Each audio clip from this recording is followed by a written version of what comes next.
Bismillahirrahmanirrahim. Donc, le sujet de révision numéro 5, ça sera normalement, Inch'Allah, notre dernier sujet de révision. Donc, il y a 3 exercices, comme tous les autres sujets, comme le sujet de l'examen final. Donc, exercice 1, on vous dit soit f de r vers r, soit l'application, f qui va de r vers r, qui a x associé f de x valeur absolue de moins 3x plus 2. F est-elle injective, f est-elle surjective, f est-elle bijective, si oui, donnez l'expression de f moins 1 de x. Ça, c'est un exercice classique. On a vu un exercice qui ressemble à ça en TD. Donc, normalement, cet exercice, tout le monde, je dis bien tout le monde, doit pouvoir le faire. Exercice 2, soit A positif, B positif, 2 réels strictement positifs. 2 réels strictement positifs. Calculer la limite lorsque x tend vers 0 de A à la puissance x, B à la puissance x divisé par 2. Tout ceci, toute cette fraction, à la puissance 1 sur x. Alors ça, c'est une limite un peu difficile. Mais bon, on va voir. Exercice 3, un exercice là aussi assez classique, mais qui est contre-intuitif. On va voir pourquoi. Donc, soit la suite UN définie par U0 est égal à 1, UN plus 1 est égal à 1 demi de UN plus 1, UN, montrer que UN est croissante et majorée par 2. Calculer alors la limite. Soit la suite Vn définie par V0 est égal à 5, Vn plus 1 est égal à 1 demi de Vn plus 1, montrer que Vn est décroissante et minorée par 2. Calculer la limite lorsque n tend vers plus l'infini de Vn. Pourquoi je dis que c'est contre-intuitif? Parce que là, si vous regardez bien l'expression de récurrence ici, Un plus 1 est égal à 1 demi de Un plus 1. C'est la même ici. Vn plus 1 est égal à 1 demi de Vn plus 1. Ce qui a changé, c'est juste le premier terme. Donc on va voir dans le corrigé, en changeant le premier terme, beaucoup de choses changent. Donc là aussi, il ne faut pas vous précipiter sur le corrigé. Essayez de résoudre par vous-même. Prenez 1h30, vous essayez de faire cet exercice, ces 3 exercices. Ensuite, vous vérifiez vos réponses avec le corrigé type. Bien.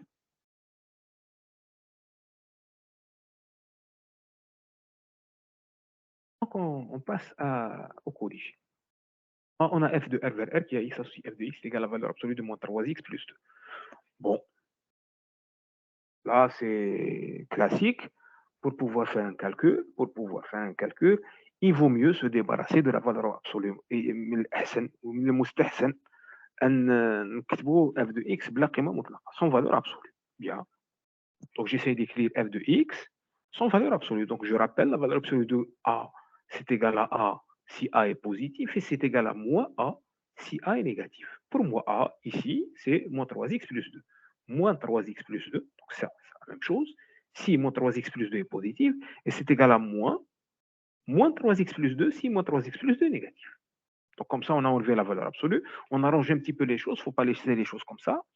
Donc ça me donne moins 3x plus 2. Là, je fais passer ce 2 de ce côté-là, donc moins 3x supérieur à moins 2.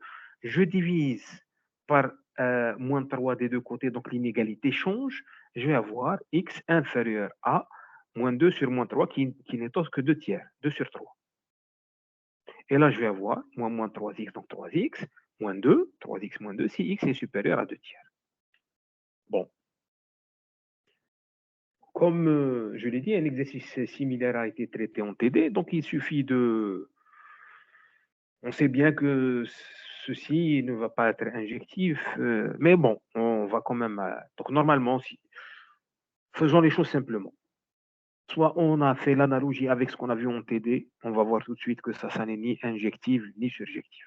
Bon, admettons qu'on a oublié le TD. Vous allez faire votre calcul le plus normalement du monde. Donc il y a 4 cas possibles.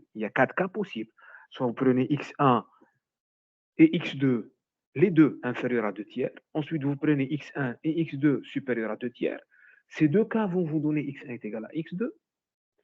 Et les troisième et quatrième cas, vous allez intervertir. Vous prenez x1 inférieur à 2 tiers et x2 supérieur à 2 tiers, puis l'inverse, x2 inférieur à 2 tiers et x1 supérieur à 2 tiers. Donc, il y a 4 cas possibles. Moi, je passe directement, parce que j'ai déjà bien révisé mon TD, je passe directement au cas qui va me donner un problème, qui va me causer un problème ou qui va me donner la solution. Donc, je vais directement passer à x1 inférieur à 2 tiers et x2 supérieur à 2 tiers.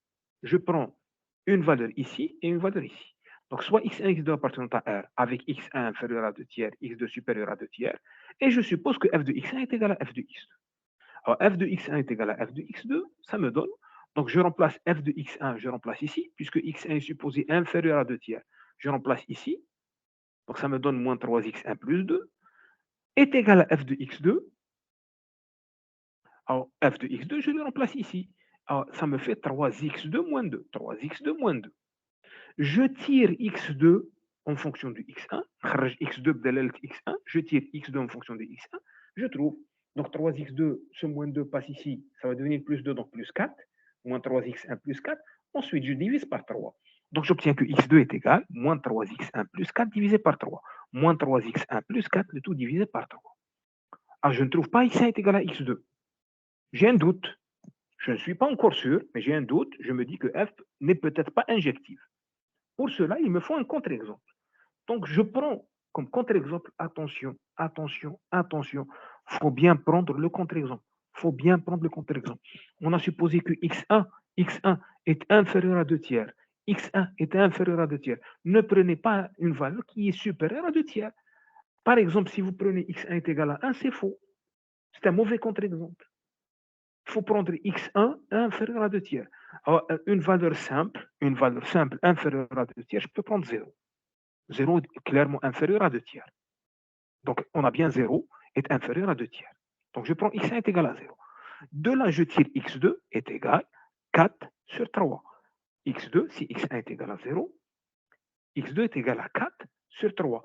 On a bien 4 sur 3 supérieur à 2 tiers. Il faut toujours vérifier que x1 et x2 sont dans les bons intervalles. x2 est égal à 4 sur 3. 4 est supérieur à 2, donc 4 sur 3 supérieur à 2 sur 3. Donc, on a bien 4 tiers supérieur à 2 tiers. 4 tiers est bien supérieur à 2 tiers. J'insiste, il faut bien choisir le contre-exemple. Bien. Alors maintenant, je calcule f de x1. f de x1, c'est f de 0. Alors, je vais remplacer directement ici. Alors, je remplace f de 0, ça va me donner valeur absolue de 2 qui donne 2. Donc, f de 0, c'est 2. f de x2, c'est f de 4 tiers. Je remplace ici. X par 4 tiers, ça me fait moins 3 fois 4 tiers plus 2. Le 3 se simplifie, il me reste moins 4 plus 2. Moins 4 plus 2. Moins 4 plus 2, ça fait moins 2, mais en valeur absolue. Valeur absolue de moins 2, c'est 2. J'obtiens que f de x1 est égal à f de x2, sans pour autant avoir x1 est égal à x2. Donc j'ai f de x1 est égal à f de x2 et x1 différent de x2. Conclusion, mon application f n'est pas injective. Bien. Alors surjectif, c'est encore plus simple. Vous avez une valeur absolue. Une valeur absolue est toujours positive, on le sait. Et là, vous avez l'ensemble d'arrivées, c'est R. Donc, si je prends un y négatif, je ne peux pas résoudre l'équation y est égal à f de x. Y négatif, f positif. Donc, je n'ai pas de solution pour cette équation. Donc là, c'est assez simple. F de x est égal à moins 3x plus 2 en valeur absolue, donc c'est positif. Si on prend y négatif, peu importe lequel, par exemple, y est égal à moins 10 égale f de x, ça n'a pas de solution. Moins 10 égale une valeur absolue, ça n'est pas possible. Donc, moins 10, y égale à moins 10, n'a pas d'antécédent par f. Alors, je précise, ça c'est dû au fait que l'ensemble d'arrivée, c'est R. Attention, si on vous donne R+, ça change tout. Si on vous donne ici R+, ça change tout. Attention. Donc, F n'est pas surjectif. Donc, F n'est ni injectif ni surjectif. En fait, à ce niveau-là, quand F n'est pas injectif, j'aurais pu dire que F n'est pas bijectif. Parce que pour qu'elle soit bijective, il est nécessaire qu'elle soit injective et surjective en même temps. Donc, le fait qu'elle ne soit pas injective, khalas, on a terminé. F n'est pas bijective. Donc, F n'est pas bijective. Alors, je rappelle la question. On vous dit, F est-elle bijective? Si oui, donnez l'expression de F-1. Sauf que nous, on a dit non, elle n'est pas bijective. Puisqu'elle n'est pas bijective, alors nécessairement F-1 n'existe pas. Donc, il n'y a pas de F-1. Il n'y a pas d'expression à donner. F n'est pas bijective, F-1 n'existe pas. Bien. Passons. Alors, l'exercice 2, ça, c'est un peu difficile. J'affirme que ça, c'est un peu difficile, mais c'est faisable. C'est faisable. C'est un peu difficile, mais c'est faisable. On vous dit A positif, strictement positif, B strictement positif, dans deux nombres réels. On vous demande de calculer la limite lorsque x tend vers 0 de A à la puissance x plus B à la puissance x divisé par 2, le tout à la puissance 1 sur x. Alors, quand vous avez une puissance ici qui dépend de x, on sait ce qu'on doit appliquer. En fait, on va appliquer la définition. A puissance x plus B puissance x sur 2, le tout à la puissance 1 sur x, ça n'est rien d'autre que exponentiel 1 sur x, logarithme népérien de A puissance x plus B puissance x divisé par 2. Donc voilà l'affaire. Sauf que ça n'est toujours pas simplifié. En fait, ce qui me dérange, c'est A à la puissance x et B à la puissance x. Je ne connais pas ça. Alors, comment calculer A à la puissance x? Alors, j'applique la même définition. A à la puissance x, ça n'est rien d'autre que par définition exponentielle x log A. Pourquoi x? Je l'introduis dans le logarithme népérien, il passe en puissance. Logarithme avec une exponentielle, il va me rester A à la puissance x. Même chose, B à la puissance x est égal à exponentielle x log B. Exponentielle x log B. Bien. Donc, finalement, A à la puissance x, c'est une exponentielle x fois une constante. Exponentielle x fois une constante. Et ça, je connais. Exponentielle x, c'est une fonction usuelle dont je connais le développement limité. Alors, exponentielle x, c'est 1 plus x carré sur 2 factoriel plus x. En fait, là, je vais aller à l'ordre 1. Normalement, je dis bien normalement, il fallait aller à l'ordre 2 pour pouvoir, dépasser ce x-là, parce que je vais diviser par x. Sauf que je sais que l'ordre 1 va me suffire. Je sais que l'ordre 1 va me suffire. Normalement, je répète, normalement, on aurait dû aller à l'ordre 2. Mais je sais ici que l'ordre 1 va me suffire. En fait, en allant à l'ordre 2, ça va générer beaucoup de calculs. C'est faisable là aussi, mais ça génère beaucoup de calculs. Donc, je vais éviter ça. Donc, je vais me contenter de l'ordre 1. Donc, exponentielle x, c'est égal à 1 plus x plus petit o de x. Développement à l'ordre 1 au voisinage de 0, moins 0, de exponentielle x. Je pose grand X, c'est petit x log A. Petit x log A. Pour pouvoir appliquer ici. Grand X, c'est petit x log A. Donc, lorsque petit x tend vers 0, grand X tend vers 0. Donc, j'ai le droit de remplacer ici grand X par petit x log A. Donc, exponentielle x, qui n'est autre que exponentielle x log A, ça va me donner 1, plus grand X c'est x log A plus petit o de x. Même chose, si je remplace grand X par x log B, grand X par x log B, même principe, j'obtiens que ça c'est égal à 1 plus x log B plus petit o de x. Bien. Donc finalement, A puissance x plus B puissance x divisé par 2, A puissance x plus B puissance x divisé par 2, ça me donne, voilà, A puissance x plus B puissance x divisé par 2, ça me donne. Donc je fais mon calcul, donc j'ai le 1 demi que je mets, 1 sur 2, A à la puissance x, qui est ça, plus b puissance x. J'ai 1 plus 1, ça me fait 2. 1 plus 1, ça me fait 2. Là, j'ai x log a, x log b.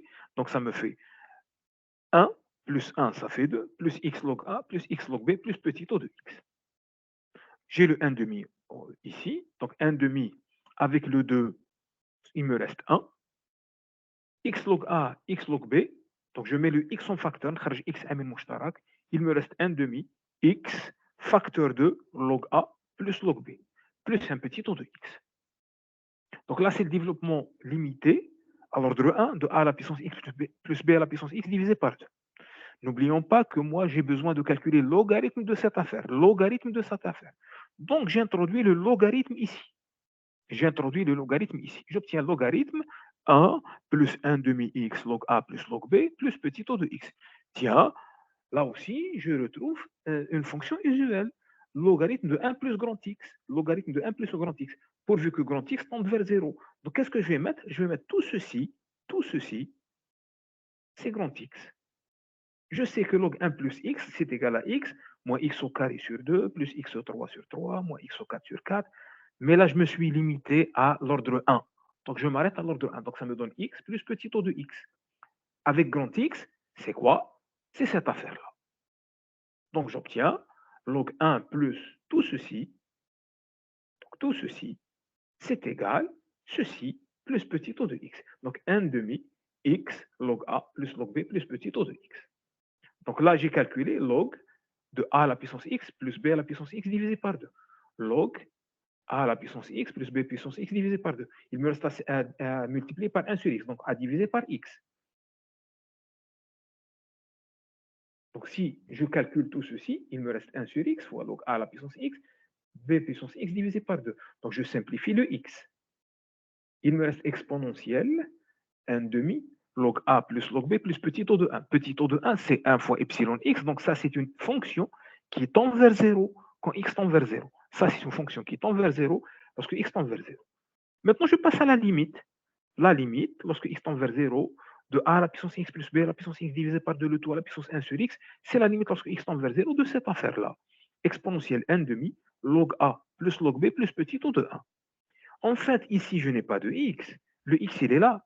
Petit o de 1, c'est 1 fois epsilon x. Avec epsilon x, c'est une fonction qui tend vers 0. Donc, ce petit o de 1 va tendre vers 0.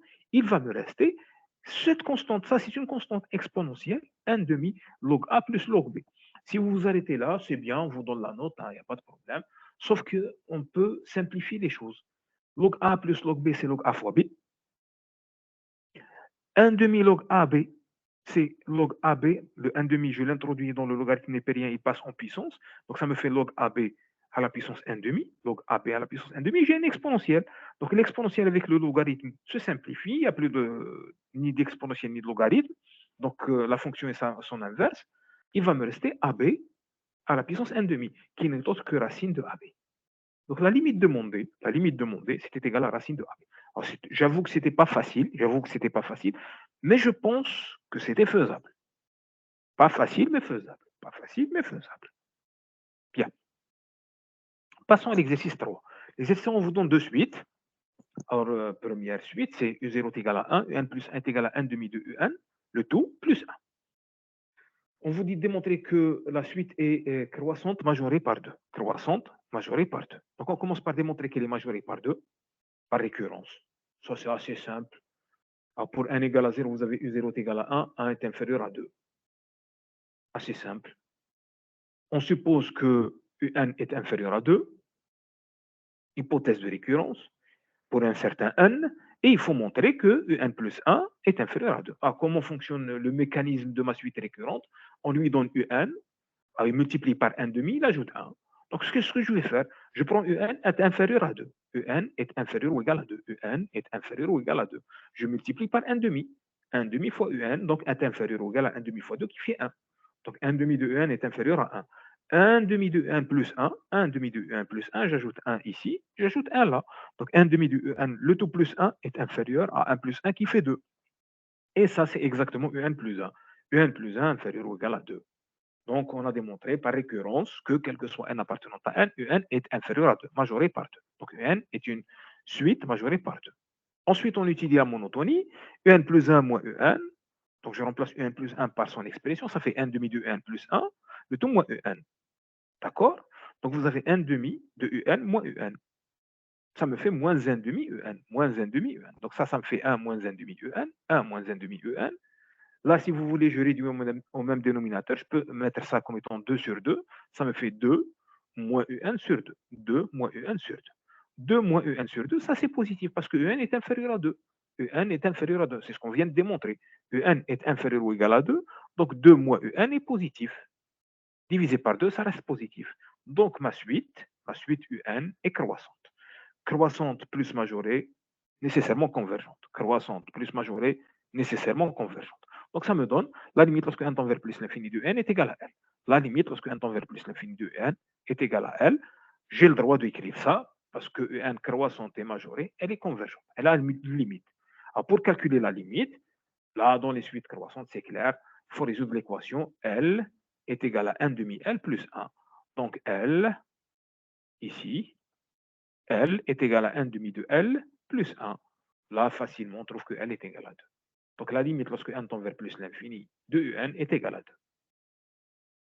Alors exactement la même chose, on va l'appliquer à la suite Vn. On va faire exactement le même calcul. On va tout faire exactement pareil. Sauf que ce qui change, c'est juste le premier terme. Ici, U0 c'était égal à 1. Là, V0 est égal à 5.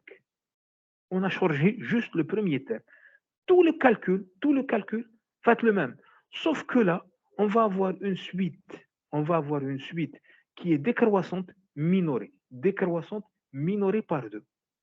Regardez bien. Donc, on va démontrer qu'elle est minorée par 2. Donc, pour n égale à 0, vous avez V0 est égal à 5, 5 est supérieur ou égal à 2. Donc, c'est vérifié, c'est vrai. On suppose à une échelle n que Vn est supérieur ou égal à 2. Donc, Vn est minoré par 2. Vn est supérieur ou égal à 2. C'est ce qu'on appelle l'hypothèse de récurrence. Il faut montrer que Vn plus 1 est supérieur ou égal à 2. Même principe. 1 demi fois Vn plus 1. Si Vn est supérieur à 2, 1 demi de Vn est supérieur à 1. 1 demi de Vn plus 1 est supérieur à 1 plus 1. Donc, est supérieur à 2. Donc, 1 demi de Vn plus 1, qui n'est autre que Vn plus 1, c'est supérieur ou égal à 2. Donc, quel que soit n appartenant à n, Vn est minoré par 2, démontré par récurrence. Je viens de démontrer ça par récurrence. Monotonie, Vn plus 1 moins Vn est égal à 1 demi, je remplace Vn plus 1 par sa valeur, 1 demi de Vn plus 1 moins Vn. Alors là, ça me fait 1 demi de Vn moins Vn, ça me fait moins 1 demi de Vn. Je réduis au même dénominateur, 2 moins Vn sur 2. 2 moins Vn sur 2. Sauf que là, Vn, je l'ai démontré, c'est supérieur à 2. Donc 2 moins Vn est négatif. 2 moins Vn négatif sur positif, ça donne un truc négatif. Donc tout ceci est négatif. Donc Vn est une suite décroissante, car Vn plus 1 moins Vn, Vn plus 1 moins Vn est négatif. Donc on a une suite qui est décroissante et minorée, une suite qui est décroissante et minorée, alors elle est convergente. Donc la limite lorsque n tend vers plus l'infini de Vn est égale à n, j'ai le droit d'écrire ça, car elle est convergente. Donc je sais que la limite lorsque n tend vers plus l'infini de Vn est égale à L. Et à la limite lorsque n tend vers plus l'infini de Vn plus 1, ça va donner L. Donc à la limite, c'est la même chose. L est égal à 1 demi de L plus 1. L est égal à 1 demi de L plus 1. De là, je tire que L est égal à 2. C'est la même équation qu'ici. C'est exactement la même équation. Donc la limite est égale à 2. La limite lorsque n tend vers plus l'infini de Vn est égal à 2. Donc là, c'est pratiquement la même expression récurrente. Vn plus 1 est égal à 1 demi de Vn plus 1. En plus 1 est égal à 1 demi de En plus 1. Vous avez exactement la même expression de récurrence ici. Sauf qu'on a changé ici, c'était U0 est égal à 1. Là, on a mis V0 est égal à 5 et ça a tout changé. D'une suite croissante majorée, on est passé à une suite décroissante minorée. C'était assez facile, je pense.